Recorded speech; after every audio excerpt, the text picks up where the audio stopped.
Hello and welcome back to the final panel of our conference. Inflation is lingering. The European Central Bank, the Federal Reserve and the Bank of England have all raised rates. Even the Bank of Japan is considering unravelling its decades-long ultra-loose monetary policy.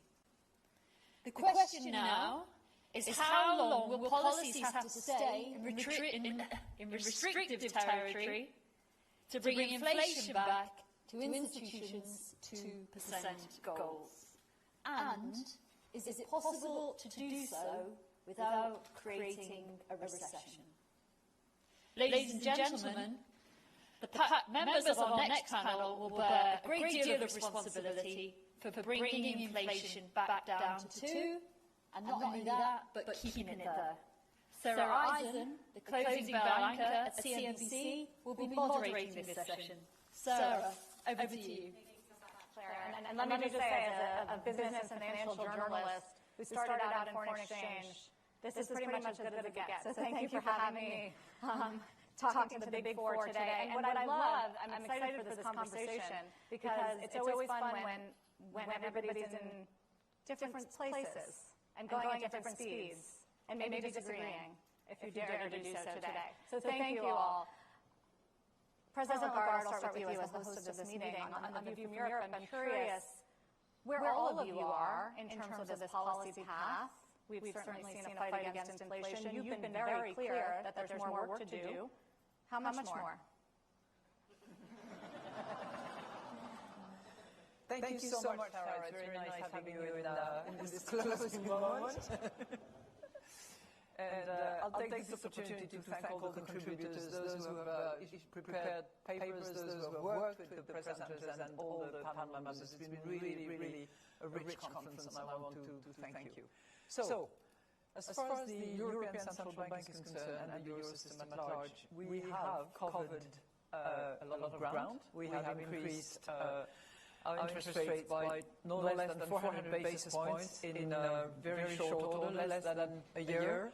And we still have ground to cover. And I think that, as I said earlier on, we are data dependent. We will decide on a meeting-by-meeting basis, but we know that we have ground to cover. And if our baseline stands, then we also know that we will very likely hike again in July. What about September? That I will not tell you, and for a very simple reason that I just mentioned, we are data dependent. We'll decide meeting by meeting, and we'll tell you, for the September meeting we will have received a lot more data, information, survey results, and it's going to be another projection meeting prepared by the staff of the ECB. So we will have a lot in our hands to make a decision. Governor Bailey, you surprised the market recently, raising interest rates by 50. You did a double. Why did you feel the need to do that? Well, it really picks up on the theme that Christine has just developed. First of all, the UK economy has turned out to be much more resilient, and that's a good thing. There's many good aspects to that. But what goes with that resilience is signs of a very tight labour market, which is shown through in pay awards, but also shown through, we've got an unemployment rate of 3.8%, which is historically right at the low end. So that resilience is coming through that way. But when we looked at again, to Christine's point, when we looked at the data, because we too are being driven by evidence at the moment, the cumulative data, both particularly on the labour market and on the inflation release we had, which to us showed clear signs of persistence, caused us to conclude that we had to make really quite a strong move at that point. It was justified. My own view on that was, if we were really of the view that we were going to do 25, and then we were really sort of baked in for another 25 based on the evidence we'd seen, it was better to do the 50. And then we will, as Christine said, we will be evidence-driven, so we will wait for the next set of evidence for our next meeting, which, to Christine's point again, will also be one where we'll have a full forecast. Have you received a lot of flack for the move? Well, I think at the moment I can understand why there are critics of us and central banks. We have a job to do. I'm very clear that our job, all of us are clear, our job is to return inflation target, and we will do what is necessary. I understand the concerns that go with that, but I'm afraid I always have to say that it is a worse outcome if we don't get inflation back to target. Something I know you've all been saying. Chair Powell, you said it many times, and yet you paused, but you're not calling it a pause, and you're not calling it a skip. So what are we calling it? Well, first of all, Sarah, thank you, and Christine, thanks for hosting us here in Sintra. So what we're calling it is maintaining the level of federal funds rate at its current level for this meeting. Thank you. And we did that, if you think about it, we've raised the federal funds rate by 500 basis points since a little more than a year ago. And we think, so we've come a long way. We also think that there's more tightening power coming through.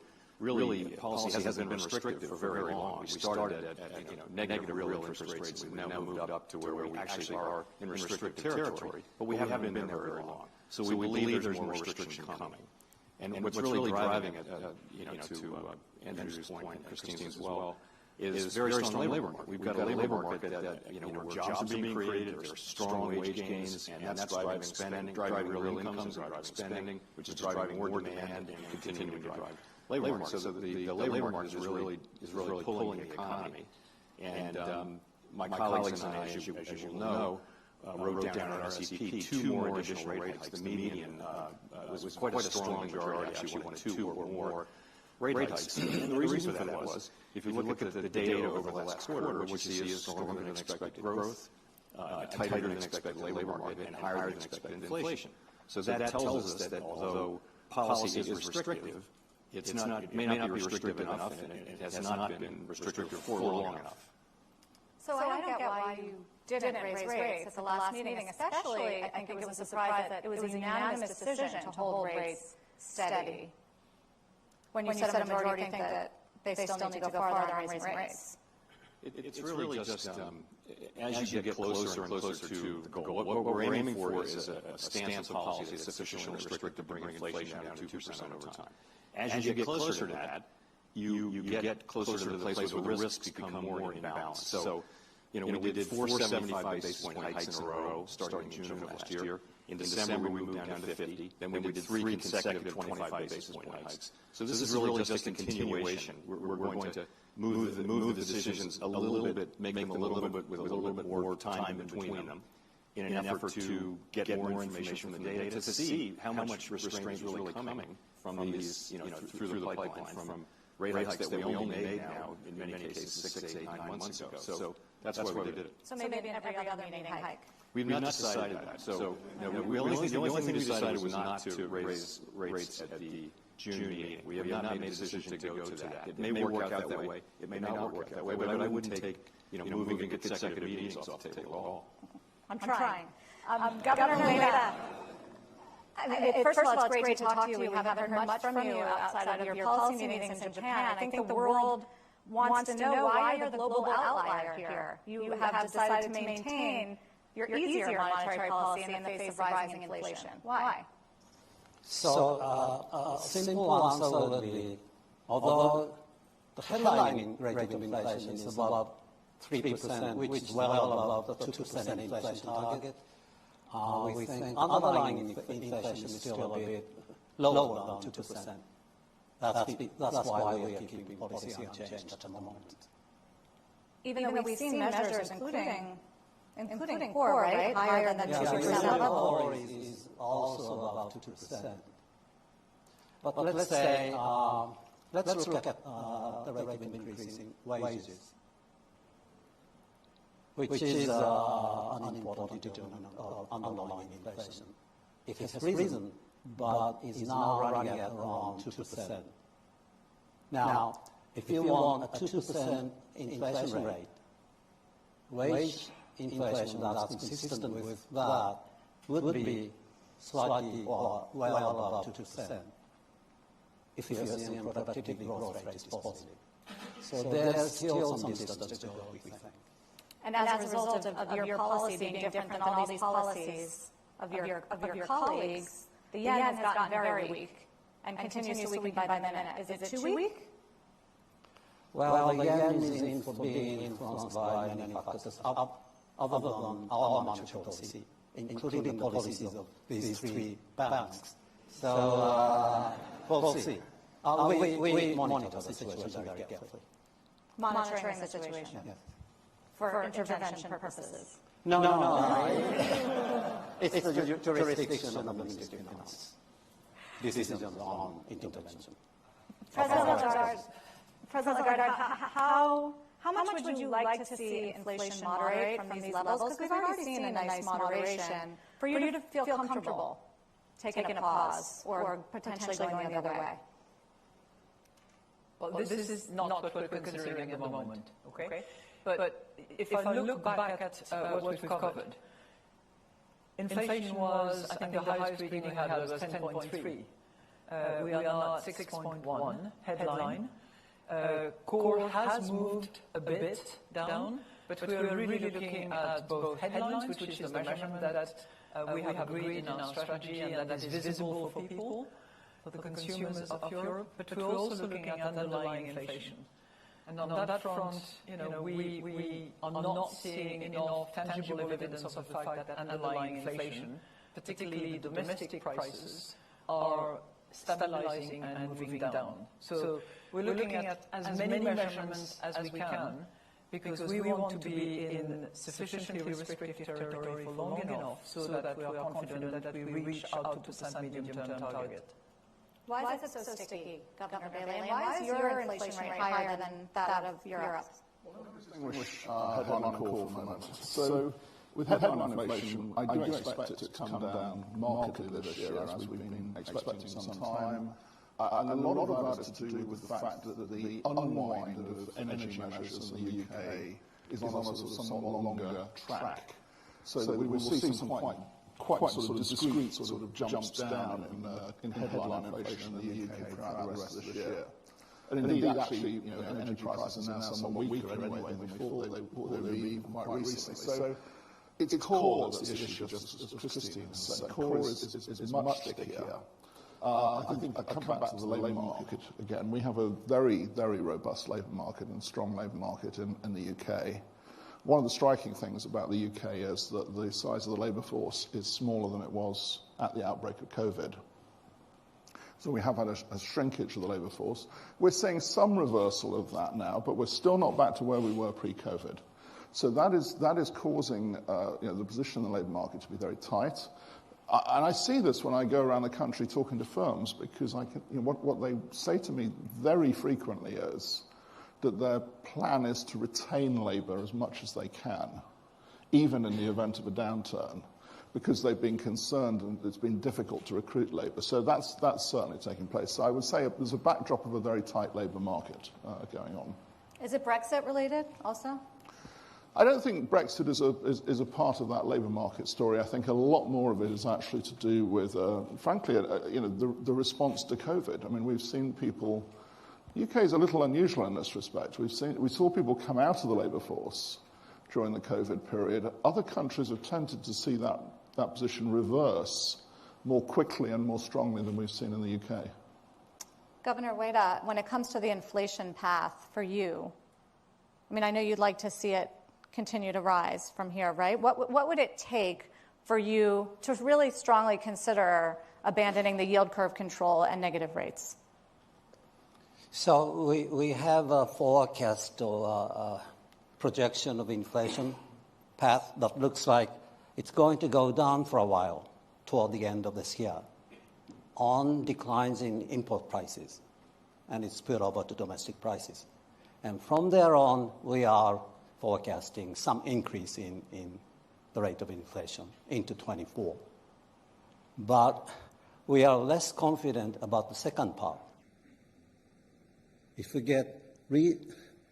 become reasonably sure that the second part is going to happen, that could be a good reason for a policy change. If you see a steady increase?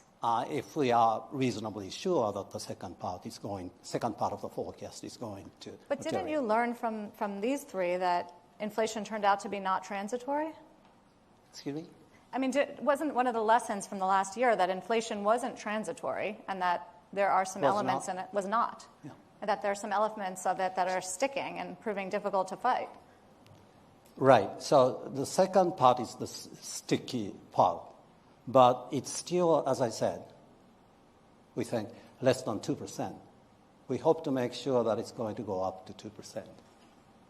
Chair Powell, we've seen some progress in the U.S. Certainly, if you look at the headline CPI from 9% down to 4%. I know you're focused on core, but what would make you feel better about it that you could remain on hold? So the progress on headline inflation coming down is certainly welcome and ought to help keep inflation expectations anchored. But I think it actually helps to think about core inflation broken into three pieces, the first of which is goods inflation. And we've seen goods inflation coming down for 6 months now.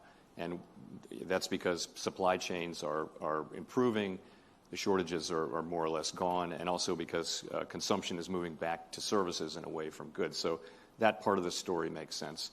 Housing services is the next piece, and between that and goods, you have a little bit less than half of the total index. And you see now the new rents that are coming in are at lower increases or no increase, and so there's significant disinflation in the pipeline there, but it's going to take 12 months or 18 months to get there. The place where we haven't really seen much progress is in non-housing services, which is a little more than half of our core PCE inflation index, and that's hotel services, travel services, food service, financial services, healthcare, those things. It's generally very labor intensive. Some of it's quite cyclically sensitive, but some of it's not. The point is, that's where we're not seeing a lot of progress yet, and the reason is that, or one explanation for it is that labor costs are really the biggest factor by far in most parts of that sector, and so what we need to see, we've seen a lot of signs of softening in the labor market, but it's just kind of beginning. We need to see a better alignment of supply and demand in the labor market and see some more softening in labor market conditions so that inflationary pressures in that sector can also begin to subside. Are you surprised that hasn't happened yet after 500 basis points of tightening already in a little over a year? Yes, I think widely it's been surprising that inflation has been this persistent, but I think the bottom line is that policy hasn't been restrictive enough for long enough to start to see those effects. And the service sector is not especially interest rate sensitive, by the way, as opposed to, for example, the goods sector.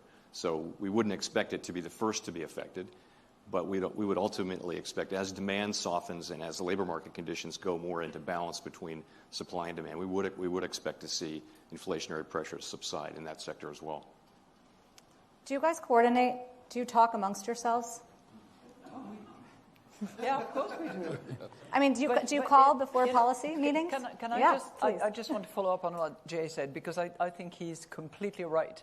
And I think that this is what I call the catch-22 issue, where we have an expected catch down where manufacturing eventually will align, or services will align on manufacturing, and that would be the logical consequence of the lag time that it takes for services to align with manufacturing and to, see prices go down in that sector.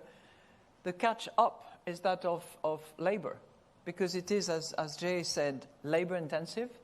It's generally relatively low productivity and low skilled jobs in those sectors, and also those jobs that are going to seek the catching up with pre-COVID times. And how that catch down, catch up will be resolved is going to be critically important for where inflation is heading. Because if we see inflation going down in that service sector and movement of wages while increasing at a moderate pace, then we would be in a relatively good place. But that is totally question mark for the moment. Yeah, it sort of raises the question, Chair Powell, about whether we need to see a much higher unemployment rate in the U.S., and you're all dealing with a tight labor market, to finally really break inflation. So, that the way we think about that is that there seems to be a path still for labor market conditions to soften and for demand and supply to get back into balance without the kind of large job losses that have happened in many prior cycles. And the reason for that is the level of job openings that still exist in the labor market. So it's still set 1.7 job openings for every person who counts as unemployed, that has been coming down. Actually, the number of job openings has come down now by almost 2 million. And what you're seeing is wage pressures. They're still high, but they're definitely coming down. You're seeing surveys of workers and businesses suggest that the labor market is not as tight as it was a year or two ago. So you're seeing a job creation is beginning to come down. There are a number of indicia that would suggest that we're getting the softening that we need. We're getting it slower than we'd expected, but nonetheless, it's happening. So it's still a possibility there. But it's so uncertain right now that in my view, the least unlikely case is that we do find our way to better balance without a really severe downturn. I think there's a significant probability that there will be a downturn as well, though. But it's not to me the most likely case. That's the hard landing scenario. Or just this. I wasn't even thinking of hard landing. I was thinking of even a recession. To me, it's not the most likely case, but it's certainly possible. And of course, many forecasters do predict that. Is Europe in recession, President Lagarde? I mean, we've seen 2 negative quarters of GDP. I don't know how you define it. But I think the first quarter of 23 was actually completely flat. Wasn't negative. So technically, I think you could argue that we did not see a recession, but it's stagnant, to say the least. And the expectations for Q2, particularly in the industrial sector, if I look at PMI numbers, are not particularly are not giving us great hope that there will be a strong recovery. We see a second half of 23 up from the first half, certainly, but moderate. We have a 0.9 forecast for the whole year. Do you agree with Chair Powell? Do you think you can get away with this tightening cycle without dragging Europe into recession? Our baseline does not include a recession, but it's part of the risk out there. Are you willing to tolerate a recession? Well, the interesting thing for us is that if you go back to last November, when we did a forecast, we were predicting quite a long but quite shallow recession. And the economy, as I said earlier, has turned out to be much more resilient so far.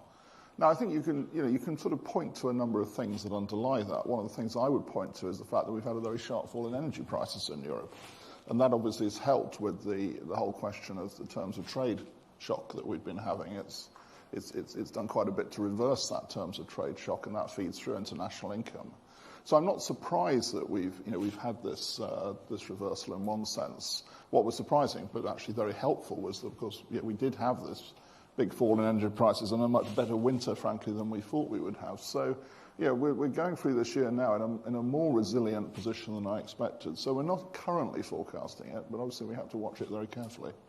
How's the Japanese economy faring? I mean, it's very exciting if you look at the Japanese stock market at a 30-decade high. What's happening fundamentally?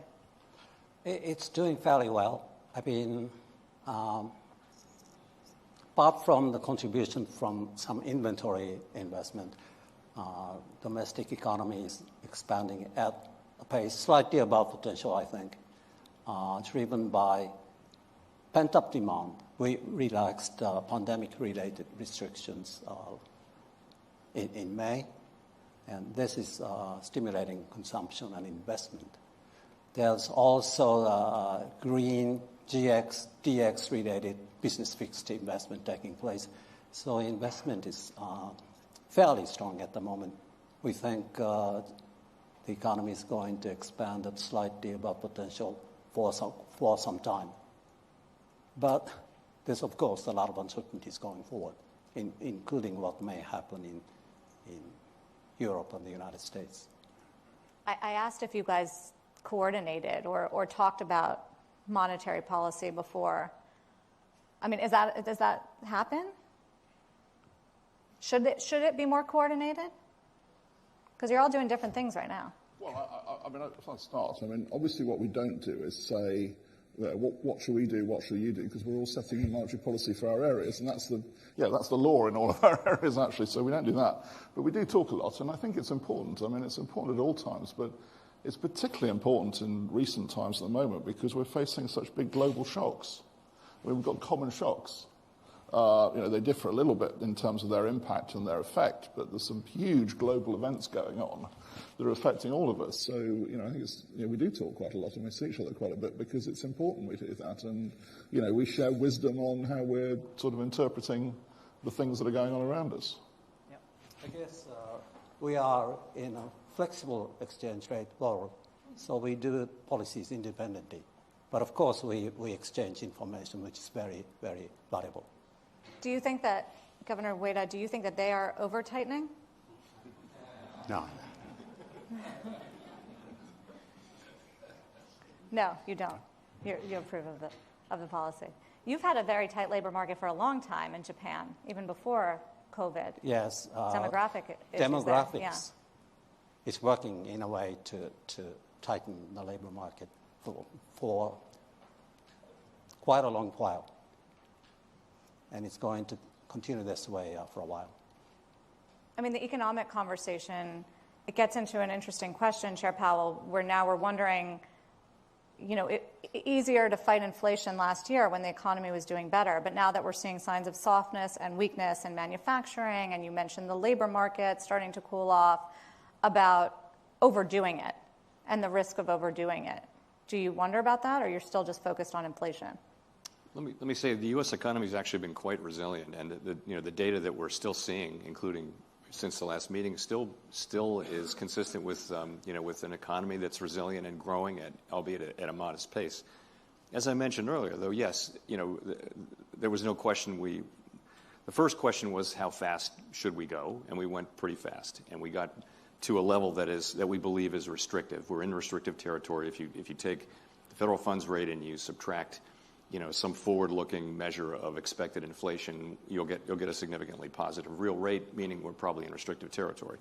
So, and I think we have steadily slowed the pace of our moves, and it's appropriate to do so for one reason, because the more information we get, the better decisions we'll make. The risks of doing too much versus doing too little become more in balance. I wouldn't say they're in balance yet, but they're becoming closer to balance. I still believe and the committee clearly believes that there's more work to do, that there are more rate hikes that are likely to be appropriate, though.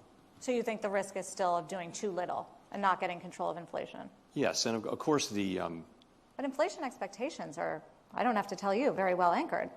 No, but the thing with the risks is that there may be social costs associated with restoring price stability. The social costs of failing to restore price stability will be higher in almost all likely cases. We've seen what that looks like, and it's just something that we have to do. It's the one of the principal things that society counts on us to accomplish, and I think we all feel committed to accomplishing it. It is of course a good thing that inflation expectations have remained anchored all this time, but our understanding of inflation expectations is not a precise one, and the longer inflation remains high, the more risk there is that inflation will become entrenched in the economy. So we have to, the passage of time is not our friend here. What about a higher inflation target? I know none of you want to talk about that, but on Wall Street, there's this idea that a lot of things are changing in our economy structurally. The onshoring of supply chains and chip plants and all of that is going to be expensive and could permanently create higher inflation rates. Couldn't it, President Lagarde? Well, at this point in time, and given the fight that we lead against inflation, the yardsticks that there is, the strategy that we've agreed, the expectations that we have, and the inflation targeting as it has been said, there is no way that any of us, I think, would consider changing the gatepost halfway or more than halfway through that journey. I think it's wonderful to have a forum like Sintra, which brings together academics and other than policymakers to actually consider those ideas and to explore them and to weigh the cost and benefit and all the rest of it. But at this point in time, I think we have to be as persistent as inflation is persistent, and we have to be resolute and decided and determined in reaching the target that we have set, and not debate the target as we are running that race. But it does raise the question, Governor Bailey, about how far inflation will come down to. It does, but let me reinforce what Christine said. What is the inflation target? It is the definition and practice of price stability. You know, in our legislation, it is what price stability is taken to be. That is the 2% target. And I don't think anything has changed in terms of what we mean by price stability. And I think that's a very important point to start with. It's the anchor that we have to always maintain. Now, in terms of bringing it down, yes, I mean, we're facing, have faced and are facing, the biggest challenge for a very long time. But we have to meet that challenge. I don't think it is the right thing to do to say, well, this is all a bit difficult, let's change the target. I really don't think that is the right thing to do. I think that would be a very bad thing to do. And I think, although I very much agree, as Christine was saying, that there are things we understand about inflation expectations and things we don't understand about inflation expectations. I think taking risks of that nature with inflation expectations, but also, fundamentally changing what we mean by price stability when there's no good reason to do that, I think would just be the wrong thing. How do you read, Governor Ueda, the inflation expectations? Because they've crept up in Japan as well. Yes. We've been for a long time trapped in a zero inflation expectations equilibrium. So we've been trying very hard to move this to a 2% inflation, 2% expectations equilibrium. To do so, we had to de-anchor expectations from zero, raise inflation expectations, and in the future we'll have to re-anchor them at 2%. This is a formidable task, and now we are seeing signs that inflation expectations are rising. But as I said, not to the extent that we are fully in the 2% inflation expectations equilibrium. It also raises the question, you mentioned the labor market and some of the post-COVID changes about just how COVID has distorted the data and has made travel, for instance, so strong for so long. And I wonder, Chair Powell, how you look at the COVID impact on the economy and how it's changed the way you make forecasts and you think about what's happening right now. Well, I think there are changes, and we don't know how persistent they will be. Certainly work from home, and you can see the effect on commercial real estate, particularly office real estate and the surrounding retail that it's suffering in many major cities. We don't know how long that will last. It feels like some part of that will be persistent and will last. You mentioned the data as well. We've I guess response rates to a lot of the data that we collect and the other organizations collect, the response rates have gone down, and you're seeing a lot of volatility in some of these data series. More so, I would say, more so than we've seen historically. So the data are even a little bit foggier than they usually are. But we'll be, in terms of what the effects of COVID, it's going to have long-term effects on the economy. There may be loss of productivity. There's certainly been, for a generation of kids, some loss of education and training. I think it's hard to say how persistent all this will be. What is your level of concern of commercial real estate, since you mentioned it, in the U.S.? It's something that we, of course, are watching carefully. The way it lays out is the large banks don't have large concentrations of commercial real estate, so that's a good place to start. A surprisingly large part of exposure to commercial real estate is in the banks that are under $100 billion. But there, the worry is more banks that have a high concentration, and they're relatively few. So it's something that we're carefully monitoring. Bank supervision has a playbook for this. So supervisors are talking to banks about their concentration in real estate and what can they do and how do they manage themselves out of this. It's something that we're well aware of. It's not a surprise, and we're focusing on it. Is it one of the reasons you were cautious in the last meeting?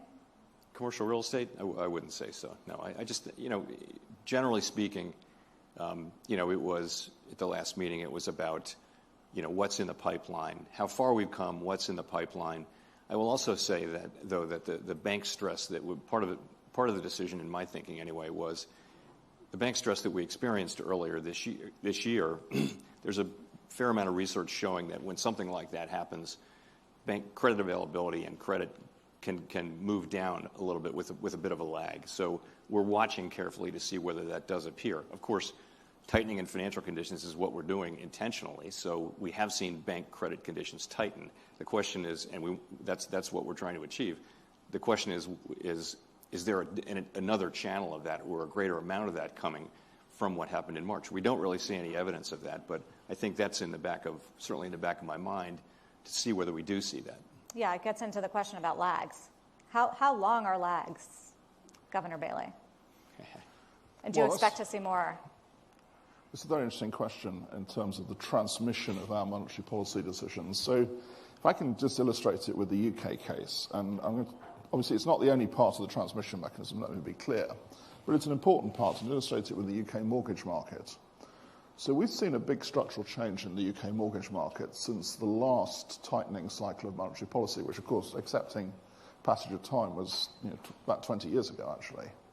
And that change has been a change from a variable rate mortgage market to a fixed rate mortgage market. Now, I must say, obviously with Jay here, it's not a US style fixed rate mortgage market. It's a much shorter term. So the average term is often around 5 years. But we know, and we think around about 85% of the stock of UK mortgages are now sort of in that part of the market. So we know that the transmission of monetary policy is going to be slower as a result, because obviously it depends upon the sort of the timing and the sequence of those fixed terms coming to an end often. So we have to judge that. I mean, it's another factor and another sort of element of uncertainty that we have to judge when we're taking our decisions, which is how much of the tightening that we've already done has come through and how much is yet to come through. And we know that referring back along quite a way into the past isn't going to help us in that respect. So we have to sort of formulate those views afresh. And so it is part of our decision-making calculus is how much more has to come through, when will it come through, and also how powerfully will it come through. And all those things are things we have to take into consideration. And as I said, history isn't going to be a great guide for that, given the change in the market. So a year? What's a lag? Well, what you see, and of course you can compute, is the sort of the profile of mortgages coming up for renewal, renewed terms, and we can see that over the next year or so, there's quite a lot of fixed rate mortgages are coming up for renewal. So we can factor that in. There is another element, I say, of uncertainty as to just how that will work its way through. President Lagarde, how do you think about the lags? I think of the lag in three steps, if you will.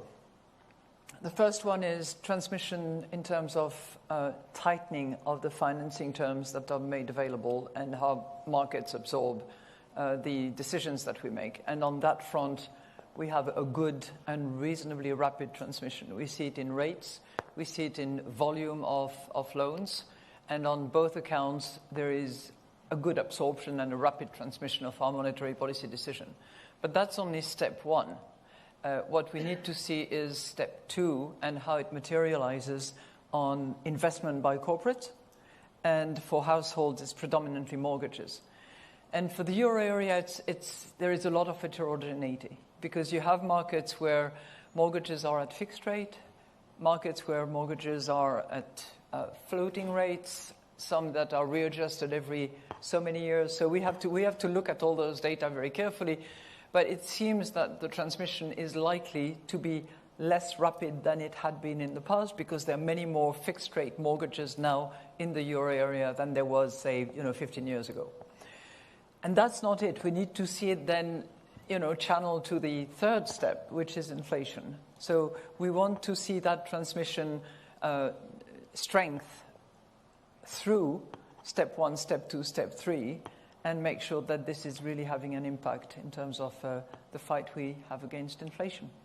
Governor Ueda, do you worry about the impacts, the lagged impacts of their policies on the global economy and on your economy? Oh, yes, but for ourselves, we haven't had any serious monetary tightening for 3 decades. I was a board member of the BOJ 25 years ago. Then the policy rate was about 20, 30 basis points. Wow. Now minus 10 basis points. So, and it doesn't sound like it's changing anytime soon. So in terms of that, the lag in the effects of monetary policy could be at least 25 years.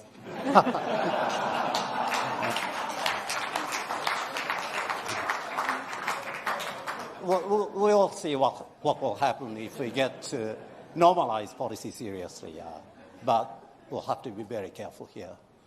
Be careful what you wish for, I guess. So, Chair Powell, are you more worried about the lag impacts than they are because they're still hiking rates?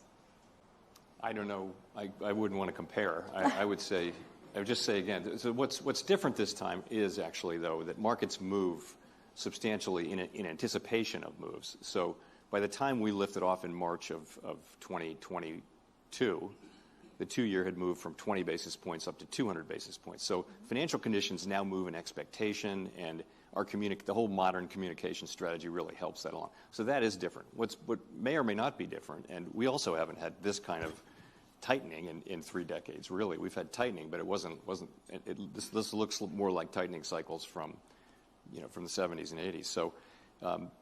So what we see is a picture of literature that has, the older literature says, a year or two for activity and add a year for inflation.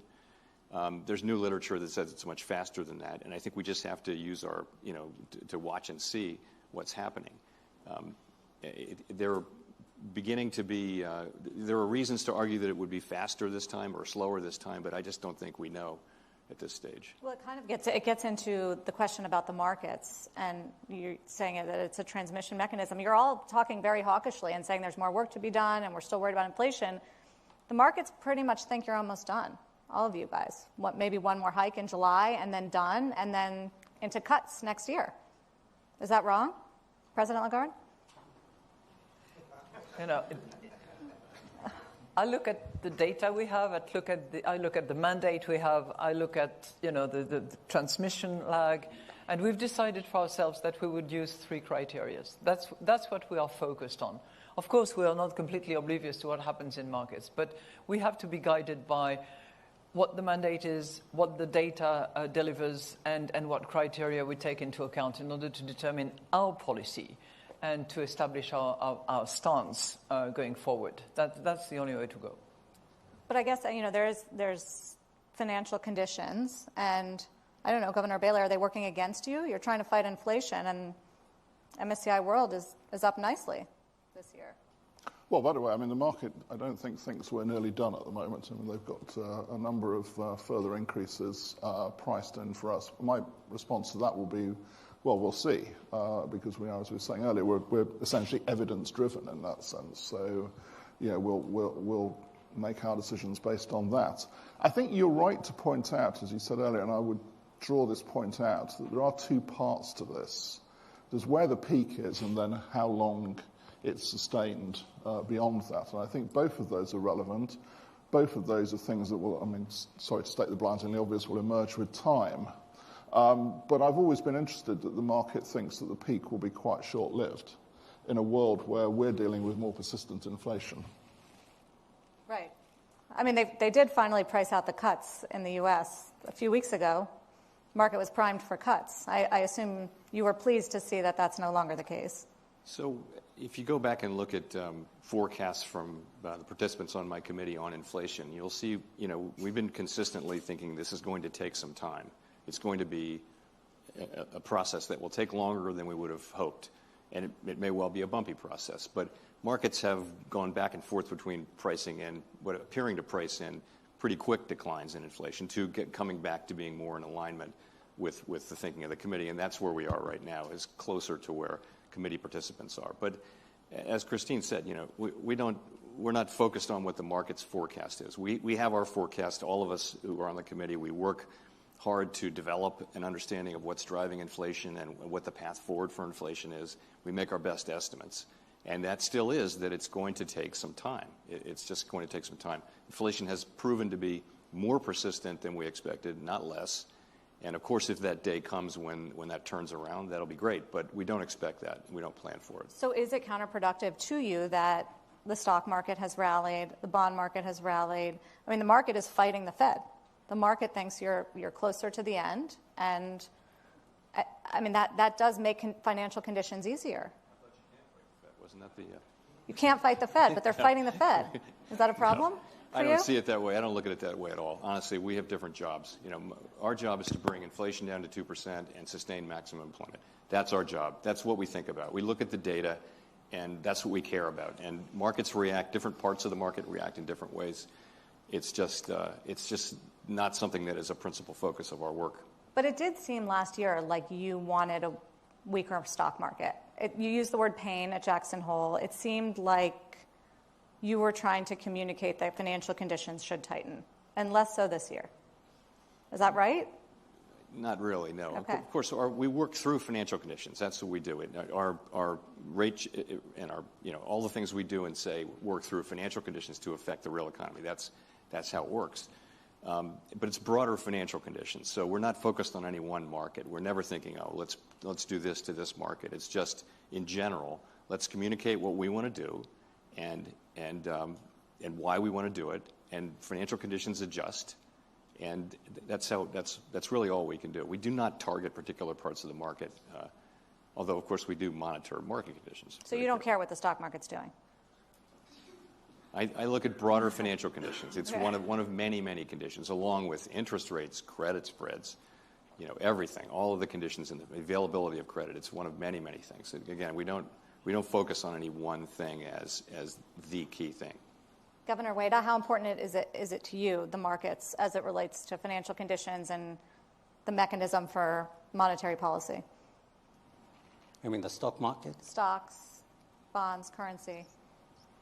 So stock prices have been rising fairly sharply since spring this year. Stock prices theoretically are affected by interest rates and investors' view of the economy. We haven't changed interest rate, so probably investors have become more optimistic about the future of the economy. Of course, we don't want serious financial imbalances in the economy, so we keep monitoring. How do you think about, President Lagarde, the risks to the economy, especially geopolitical risks? In Europe now we were all glued last weekend to the news out of Russia and the Wagner rebellion, and we're wondering if now political instability in Russia presents a further geopolitical risk to the global economy. Well, I think we all look at it, and we are all concerned about geopolitical development by virtue of the profession that we have, because it does have an impact on supply chain, it does have an impact on trade, it does have an impact on the uncertainty, and we can only say that at this point in time, uncertainty is high overall, and a big factor of that uncertainty has to do with the geopolitical difficulties and conflict or quasi-conflicts that abound at the moment. So yes, we are looking at that, but do we have to make a moral judgment on this, that, or the other? This is not the job that we have, but it clearly has an impact on how the economy is going to change and be transformed, and whether it will have an impact that is inflationary or disinflationary, I think is also to be determined. I think there will be various schools of thought along those lines. Yeah, I wonder how you think about next winter. I mean, Europe got lucky. We hope it's mild. Yeah. What if it's not? But storage is, 69%? Michael, the expert on Isabel's panel, said that 69%, and we are going to hit 95% by the end of the summer. So that should put us in a good position for the winter. But I'll say one thing, which probably we had not factored in sufficiently, and maybe that applies to all of us. It's the resilience of our economies and the resilience of the entrepreneur, the corporates, the way in which we have sort of, in a matter of a few months, reorganized ourselves. Just think 1 year back, everybody thought that the German model was dead, that Europe was going to be completely on its knees. Well, these things have not happened, and the resilience has been demonstrated at all levels of society. I totally agree with Christine on this. that resilience, I mean, you see it when you talk to businesses. I spend a lot of time talking to businesses, and I've spent a lot of time in recent months talking to food-producing businesses to try to understand the sort of, the slower than, frankly, we expected decline in the rate of food inflation. And one of the things that I get quite consistently, and this is where sort of the Ukraine-Russia situation comes through for real, is they say, well, last year we brought forward our sort of supplies to a much greater extent than we would normally do because we were not confident we could actually get them. Consequence is we've locked in higher prices for, sometimes they say 6 months to me. And that, of course, is affecting the passage of inflation, particularly through food prices in this case. So these things do have a very direct effect and are continuing to have a very direct effect, actually. But there's nothing central bankers can do about that, is there? Well, I think the first thing we need to do is understand it. That's a good starting point. Well, we have to then design. You can always just keep crushing demand, but you can't do anything well, about we have food to supply. design policy. I mean, we have to design policy and take our decisions with the best. We always take policy. We always take policy decisions on a forward-looking basis. So we have to do it with the best information and understanding we can get of these things. So to what extent, I guess, is the war in Ukraine driving supply-side inflation for materials around the world? Well, following on from what I was just saying, I think the conclusion I draw from that is, and this is what the businesses tell me, is yes, we are going to see actually a fall in the rate of food price inflation, for instance, but it is taking longer than we expected. So that's what we have to factor in and decide how best, in a sense, to respond to that with monetary policy. It's not just Russia. Governor Ueda also, we're following the tensions that have increased between the U.S. and China, between Europe and China. Do you think that's having a material impact on global growth? Well, at least there's a tendency to relocate production sites out of, say, China into other Asian economies, including, to some extent, Japan. So in the short run, this is having a small positive effect on the Japanese economy through business fixed investment. But in the longer run, there will be inefficiencies all over the place. So we'll see. So Japan's a beneficiary of the flight out of China? In one sense and in the short run. But in the long run, I'm not sure. I mean, Chair Powell, how do you think about, it's obviously a risk and it hurts trade. How do you think about the U.S.-China relationship as it impacts the economy? So that is the way we think about it. Of course, we don't have any role to play in the relationships between the countries. But, China's a very large, important economy. It's a big trading partner, mainly consisted of us buying things that are made in China. I don't think, and the Chinese economy came out of the COVID and looked like it was recovering strongly. Now it doesn't look like that. It looks like it's slowed down, and there's some issues there. From the U.S. standpoint, at the margin, that probably means a little bit less global demand. I wouldn't say it's a first-order consideration for us, though. How does Chair Powell referenced the disappointing nature of the Chinese economic recovery. How does that play into Europe's recovery or the global growth picture? Well, first of all, I think we have to be attentive to the emerging market economies at large. At the moment, they are producing about 60% of global growth, some of which is now a bit more focused on domestic development and consumption, and less so on trade. But if you look at the trade volume numbers from China to many other countries, particularly the advanced economies, that has not changed significantly. So the trade volume is still significant. And I'm not breaking any news here. The Chinese authorities themselves say that they're likely to have a 5% growth this year in 23 rather than the 6% that they had initially forecasted.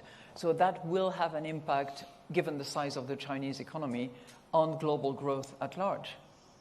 We have to, when we do our projections, when we look at the economy, we look at the global economy, and then we sort of narrow down and zoom on the European economy and the euro area in particular. But everything that happens in China, in the United States, in the UK, in Japan, in emerging market economies actually matter for us because we are strongly interrelated. and have been trading with each other for a long time. And if anything we've learned from COVID, in addition to the pain and suffering for many, is the fact that we are vastly dependent for the supply of rare earth and various metals that will be critical for the development of the economy of tomorrow if we decide to firmly go towards the green economy that we should be aiming for. As an open economy, one of the things is just exactly as Christine says in terms of how we do our process. One of the things that we spend quite a bit of time on is world export prices. Now, actually, in the recovery from COVID, and of course this was the supply chain shock, we saw quite a big contribution to goods price inflation from world export prices. We're now seeing those prices definitely start to weaken.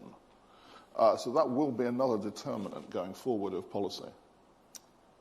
As central bankers, do you plan for the worst case scenarios on the geopolitical front? I mean, if China invades Taiwan, then what? What does a central banker do? Is there a contingency for that, Chair Powell? We use our tools to achieve our legal mandates, if that happens. Got that Fed speak down. You'll hold a special meeting. No, I mean, it's a volatile world we live in, right? And then so there's we do have, yeah. in every FOMC cycle, we look at, our staff works up 6 or 7 or 8 alternative simulations, and they simulate, different things. It's not so much geopolitical events, though. It's more different ways the economy could play out. And we all the participants read those and think about them and talk about them, and they come up in our meetings, we talk about them. So it's very helpful because you can't get too focused on the modal path in a world where it's just very hard to predict the economy, even in normal times, it's very hard to predict the economy, let alone times like today. What sort of simulations do you talk about? I'm going to leave that to your imagination. I bet I can think of a few. President Lagarde, Chair Powell did talk about, one of the things that I don't know that there was a simulation of is we had a few bank failures in the U.S. this year. And I know it forced some of you into action to shore up banking systems. Are we in good shape now? Is the global and European financial system in good shape? Have we healed? I can only speak to the banks over which we have supervision, and those are the euro area, the European banks. But I'm looking at the euro area specifically. We have been, enforcing Basel III to the entire banking sector. The capital ratios are very high, 15.3%, if I recall. The leverage coverage, the liquidity coverage ratio, very high as well. So we have not experienced, the turmoil or the difficulties in Europe. And Europe does not include Switzerland. Thank you very much. But we are extremely attentive. We reinforce the stress testing constantly. I'm very pleased to see that the Basel III agreement has now been reached, as I understand, between Parliament, the Council, and the Commission, so that we can actually roll out Basel III with as limited exception as possible. And we have to continue doing that job. Any lessons that you took, Governor Bailey, from what happened earlier this year? Well, let me start with a sort of bit of backdrop. I think it's important, drawing on what Christine was saying, I think it's important to, in a sense, reflect the fact that the regulatory changes we made after the global financial crisis have paid off, in the sense that we've been through, and we are going through, some huge economic shocks. And the banking system, certainly I can speak again as Christine does, I can speak for the UK banking system, is resilient to them and is doing what we want it to do, which is support the economy, not the other way around, to be honest, going back to the crisis. So that's an important starting point. Now, I think there are important lessons from, important issues that we have to reflect on from what happened. Christine made her subtle reference to Switzerland. Well, there's a huge sense of irony in the British, Christine. Look, there is obviously a question posed by the Credit Suisse, handling, which is, are the resolution plans for the major banks that we've spent the last 15 years developing fit for purpose, or are they not fit for purpose? And I'll come to that. If they're not fit for purpose, then of course we cannot sit here and say all's fine, because clearly we're going to. regrettable though it would be after 15 years of work, we're going to have to sort of, tear them up and start again. Now, I'll give you my view on it. I'm going to say this. I have not yet heard the case made to me which suggests that they are not fit for purpose. I'm going to state that. But I'm not going to leave it there. We have got to have, we've got to have this out and decide whether, it goes one way or the other. My starting point is I remain to be convinced of that assertion, but we can't let it rest there. I think we've all got the question of, how our banking systems handle, a steep rise in interest rates. We do stress tests to test that. We've got capital provisions for, related to that. And we've all got to think hard. I think the third thing I'd say is we've got to think hard about the speed of run question. But I think we've got to think pretty carefully about that because, if we go to extremes on that argument, we're essentially heading to narrow banking. And speaking of myself, I don't think that is a sensible place to head to. So we've got to think quite carefully, but quite, I think, creatively about how we maintain the banking system that does what we want it to do, which is create credit in the economy, create assets that are naturally illiquid, and deal with this speed of run question. And we've got to take that one on. We're actually going to get stress tests this afternoon in the U.S., which I won't ask you about, Chair Powell. But I will ask if you think that the U.S. regional banks are resilient right now. I do. So I think, first of all, I think the overall banking system is strong and resilient with very high levels of capital and liquidity, double the levels that they were at, and then some before the crisis. So the innovations that we put in place, the regulatory changes and higher capital, those are all in place in the United States as well. So when it comes to the events we had earlier this year with 3 banks that had pretty idiosyncratic business models and funding models as well, I think we need to learn lessons, and we're not hiding from that at all. We understand there going to need to be regulatory strengthening of both regulatory and supervisory practices as it relates to institutions of that general size, I would say. You got a lot of questions on that from Congress last week. That's mostly what they wanted to talk about. They want to make sure that you aren't, well, in part, not going to increase capital levels and sort of choke off the small and regional banks in this country and make it hard for them to compete. So the U.S. has something like 4,500 banks. It's the most banks by a pretty big margin, I think, of any major economy. And we think it's a real benefit to have banks of different sizes and business models that serve local communities and offer different products, as well as having the large banks. And the large banks in the United States are very strong, well-capitalized, a lot of liquidity.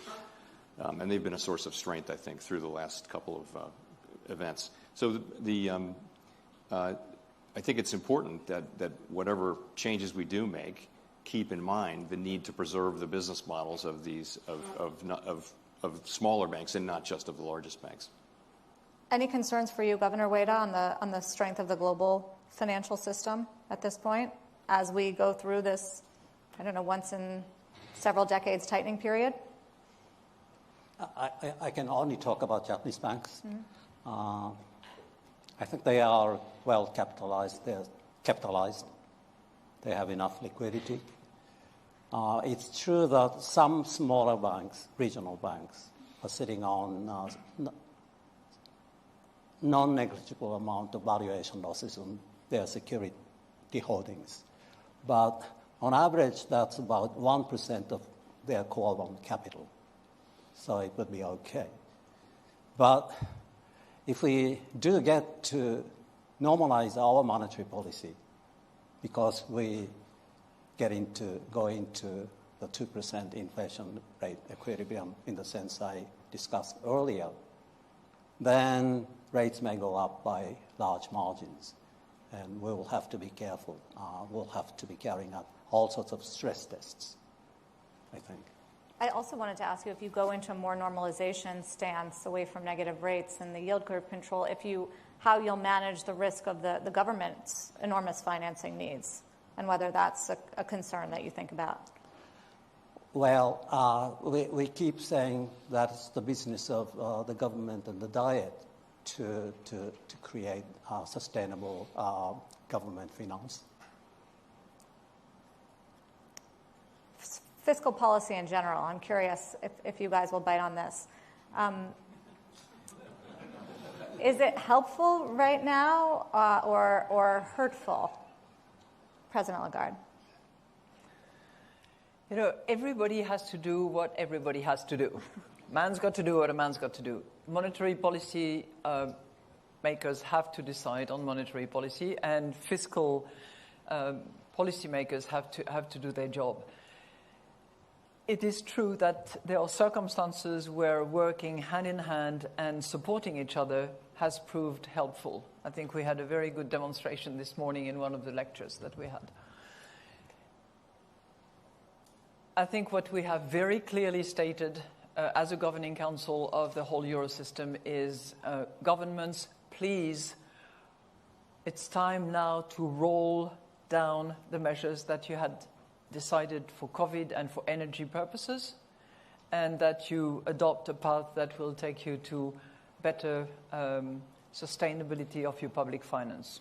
So we hope to see that, you know, the fiscal space that has been allowed for the various non-conventional fiscal support that were decided back in 22 and 23 very much should be rolled back in the course of 23 and certainly should not be expanded in 24, bearing another major shock. But that's our recommendation, and we make it very clear in our monetary policy statement and have made it very clear in the last statement that we issued. I mean, we learned in the UK, what was it last year, when monetary and fiscal policy don't work together, it can be a big problem. Well, because what we had to deal with in the UK last autumn was actually a financial stability issue, and we dealt with it, and it was very clear that that was the issue we dealt with. We didn't deal with anything more than that. It's not our job to get involved in fiscal policy in that sense. And we always, when setting monetary policy, take fiscal policy as announced, as a conditioning assumption for our decisions. So I don't go beyond that in terms of commenting on the stance of fiscal policy. I mean, the one thing I've said in recent times, and I don't mind saying it again, is that I welcome the fact that the Chancellor is very much using fiscal policy to try to address the structural issues in the economy. That's not a comment about the stance of fiscal policy about more or less. It's a comment about the fact that, going back to the point I've made about labour markets, and actually the low potential rate of growth in the UK economy, that the more we can do to tackle that, frankly, the better. What about you, Chair Powell? I mean, there's been a lot of fiscal largesse in the United States, the COVID stimulus, and now even new policies that are just filtering through, like Inflation Reduction Act, infrastructure, CHIPS. There's still American Rescue Plan Act money getting doled out. Isn't that making your life harder? Well, so echoing my colleagues, our assignment is to deliver price stability kind of regardless of the stance of fiscal policy. And we don't play a role, formal or informal, in advising the fiscal authorities. There are other agencies in Washington that do that, and that's really not our job. I will add, though, without crossing any lines, that the spending during the pandemic was very high, and it's come down. And so we look at the fiscal impulse from the level of spending, and it's really not material. It may even be slightly contractionary, but let's just say it's flat. You identified those bills, and I think you are seeing some of that money showing up in construction. This construction numbers, it's supporting construction activities, particularly the infrastructure bill. But I wouldn't say that that's if you look at where the inflation is in the economy, I wouldn't say that that's an important driver of inflation or something that we think about or consider. So you mentioned the consumer. So the excess savings, you think, have pretty much come down. Where do you think the U.S. consumer is headed? The consumer had savings from two sources. One was just the fact that people couldn't travel and couldn't kind of spend money on services. That was a lot of it. And there were also the fiscal transfers that happened. And those, there are many different estimates. I would say for people at the lower end of the income spectrum who tend to have a high marginal propensity to consume, most but not all of that money is gone. So there's certainly some residual support for spending in that, in laws that passed at the beginning and during the pandemic. But that's, again, I wouldn't say that's today the main driver. I think if you look at the strength of the labor market, still creating more jobs than there are new entrants to the labor market. And wages are still pretty high, so you're driving up disposable income, and that is driving consumption, and that's driving the economy. Wanted to also ask you guys about the balance sheet, very hot topic. Governor Ueda, how do you think about the expansion of the balance sheet, and how much is too much? Well, it's a tough question to answer. At the moment, we are using government security purchases to hit the range for the long-term interest rate we have set, which is 0 plus minus 50 basis points. So the size of the balance sheet is an endogenous variable. The rest of you are kind of in shrink mode in the balance sheet, or roll-off mode. You've been more aggressive, Governor Bailey. Has it gone smoother than you expected?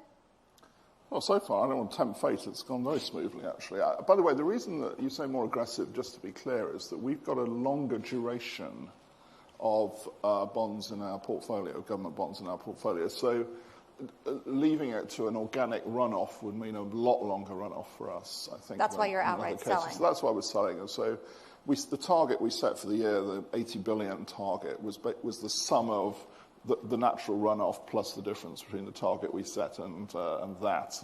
And it's that element that we're doing as active sales. So that's gone, I would say, very smoothly, actually, so far. I'm very happy with the way it's gone. I think the second question that we're certainly looking at actively, of course, is just how far will we go? And I look at it particularly in terms of the stock of reserves now in the system before we hit what I would call the equilibrium level of reserves. Now, we may go on selling the QE stock below that because we would shift our operations around. I would expect to do that. But it's important to focus on where we think that sort of natural level of the balance sheet, which won't be constant over time, by the way, but where we think that natural level of the balance sheet is relative to where we are today. How do you think about it, President Lagarde? And is there pressure building for you to go faster when it comes to shrinking the balance sheet? I would say that the interest rate is the primary tool that we're using at the moment.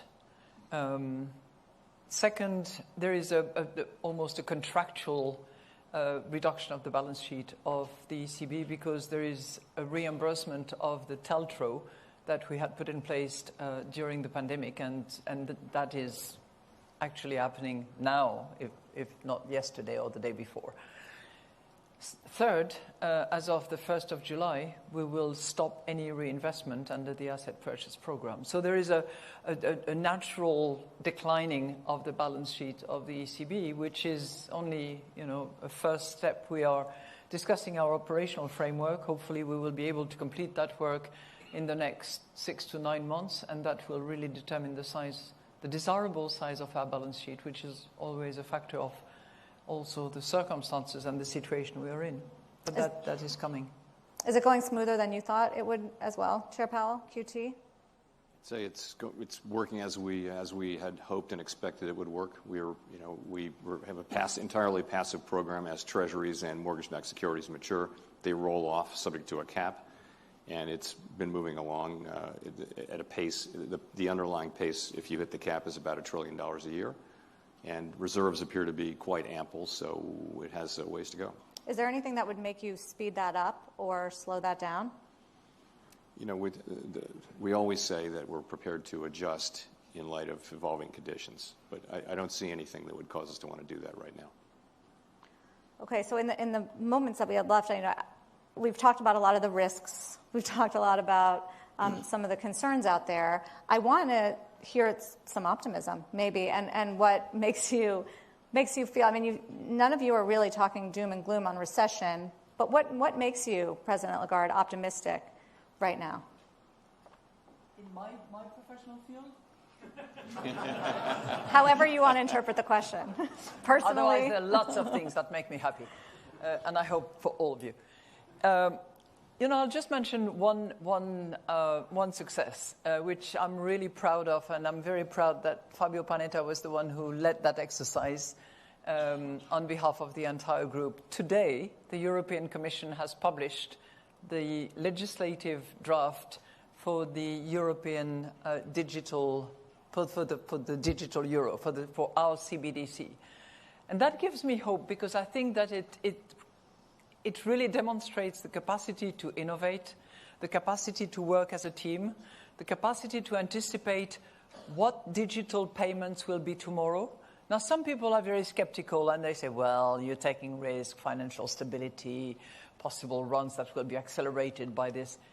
And all I would say is, number one, you have to be ready. You want to keep the sovereignty of your currency. So many years ago, who would have thought about all the uses and the applications that you have on your cell phone? None of us. So being prepared, being ready, paying attention to what actually Europeans and particularly young Europeans want in terms of currency and form of currency is something that we have been doing, that we have accelerated, that we have not decided for sure, but at least the legislative piece is on the table. There will be a lot of discussion. And that's, in a way, also the result, one of the good benefits of COVID. We have talked about the downside of COVID and the consequences, but the way in which so many of us have become more digital, better equipped, probably more productive. It will be demonstrated probably with a lag time. But when I look at my member states, the countries that were least digital have really traveled very fast to become much more digital. So that's a good reason to hope. And the resilience demonstrated, but I have mentioned that earlier on, by everybody, from the individuals to the entrepreneur to the corporates to governments. We, in Europe, decided to get together to borrow jointly, despite the fact that it's laborious, that it's painful, that it gives a lot of things to report about to a journalist, is also a sign of progress. And just to be clear, a digital euro will happen when? That will be decided by the governors in Governing Council. We will decide that at the end of October. And then there will be another phase of piloting, experimenting, fine-tuning. Because if and when we go, as will be decided by the Governing Council at large, we want to get it right. So we're not going to do a half start or a fake start. We will move with success. What makes you optimistic, Governor Bailey? Well, actually, I'm going to build on Christine's theme, because as well as we're also working on retail digital euro, we're actually also working on wholesale digital money and completely rebuilding our wholesale payment and settlement system in the Bank of England to enable what could be a complete revolution in the infrastructure of financial markets and trade finance. And this is very exciting. So we put the wiring in the weekend before last. The engine should go in next year, and this has enormous potential to change the world and at the wholesale level as well. It's interesting, I feel like the world has moved on to AI beyond digital payments. Are you guys incorporating AI into your thinking about economies and your toolboxes? I think we're all on a learning curve. I don't know, I feel quite old when it gets to this. But yes, I mean, we're looking at it in two respects, certainly. One is, three respects. One is how it will affect the economy. Two, how we can use it ourselves, both in our sort of, analytical functions, but also actually in our operational functions. We're looking at it, I would say, with very open eyes. You can see the strengths and you can see the current weaknesses of it. And of course, it moves very rapidly. So yes, we're having to, certainly I can speak for ourselves, we're having to devote quite a bit of time now to what the potential is for that. Chair Powell, is AI one of the things that makes you optimistic? So on AI, we're just doing what everyone else is doing. We're trying to get smart about it, and it obviously has huge possibilities. Technologies tend to, propagate through the economy fairly slowly, and this one may be the exception, maybe not, I don't know. But it's something that we're spending a lot of time on way too early for conclusions. I wouldn't use optimism, but I would say this in answer to your first question, which is when inflation first arrives, it's really due to very strong demand for goods and goods pipelines that just aren't working and shortages. So that's where it comes from. It wasn't about the labor market at all, right? Or very much. As we get to this stage and to looking forward, we think it will be significantly about getting the labor market, supply and demand, back in alignment. I would say it's a positive thing. I'll say it that way. It's a constructive thing that we've been able to raise rates 500 basis points with the expectation of going further, and we still have a very strong labor market, but nonetheless one that is, in fact, cooling in just the way we would have hoped, which is to say through things like lower job openings. Job openings are coming down. The quits level has returned to its pre-pandemic level. wages have, if you look at employment compensation index or average hourly earnings, they've moved down about 1% towards more, still very high, but towards more, so a more sustainable level that's consistent with 2% inflation. So I would just say that's the makings of, if that process continues in a gradual way without really any effect on employment, the longer that goes on, the better. And in a way, I take that as a very constructive path. It is not guaranteed, but the fact that this is really there, and that's what's been happening for a year, more than a year into our tightening cycle, I would take as a positive thing and perhaps a hopeful one for the future. Just be careful not to overdo it, right? Right. What about you, Governor Ueda? Let's see. As other central banks are thinking of issuing digital monies, we are taking a different route, and we have decided to issue new currency bills starting next year. You're going all in paper. This will cheer up public's confidence in the BOJ. more seriously, as I said, wages have started to rise at 2% or so for the first time in 3 decades. More importantly, we are seeing, as a sign of a change in inflation expectations, changes in price-wage setting behavior of businesses. So previously, businesses hesitated to increase prices because if they did, others will not follow suit. Now say they are raising wages because if they didn't, they will have trouble recruiting workers because others are raising wages. We think this is a good sign for us.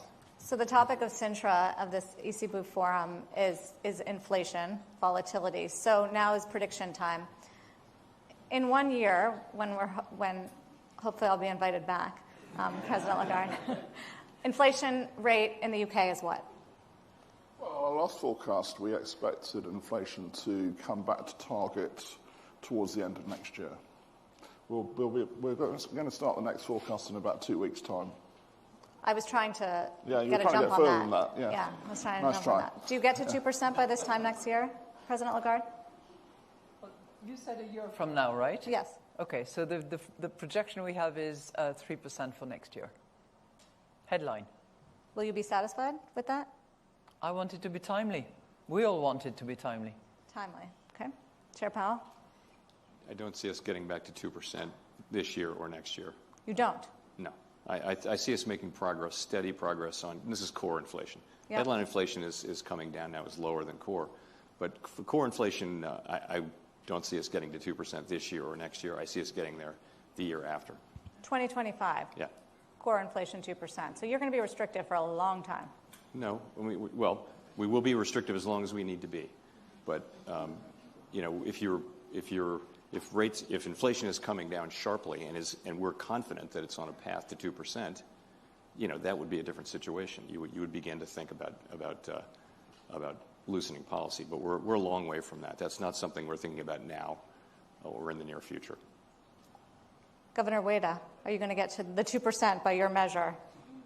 So our projection as of April, inflation projection, has for 23 fiscal year, 1.8%, 1.8 headline, 2.0% for 24. Now, this makes my job of justifying underlying inflation rate staying below 2% a bit harder. But we keep saying that we don't have a lot of confidence in this 2024 forecast. This may change depending on the data to come out. Do you guys feel you've been through a lot of hard moments, COVID and the inflationary challenge, and now we're starting to see economies weaken. Do you feel like it's a particularly difficult point in your central bank journeys, Governor Bailey? Yeah, until we get inflation back down to target, we've got a very big job to do, and it's a job we have to do. Well, I know that's stressful, but I think, look, we sign up for this job, and you don't get to determine the conditions that you do it in. So we just got to do it. I mean, that's our job. For you, President Lagarde? Likewise. Man's got to do what a man's got to do. We signed up for the job, and a woman's got to do what a woman's got to do as well. Thank you. Chair Powell? Haven't seen you stressed. Sorry? I haven't seen you stressed. We have a job to do. We know that. We know that society's counting on us to do this job, and that it really matters. Price stability can matter for decades. It can benefit for people over time. I think we all know that, and we'll do the things that we need to do to restore it. And Governor Ueda is feeling good. I didn't know there was going to be so much traveling and so many press conferences. Welcome to the world of central banking. Thank you all so much for taking the time today and all my questions. It was a pleasure. Thank you.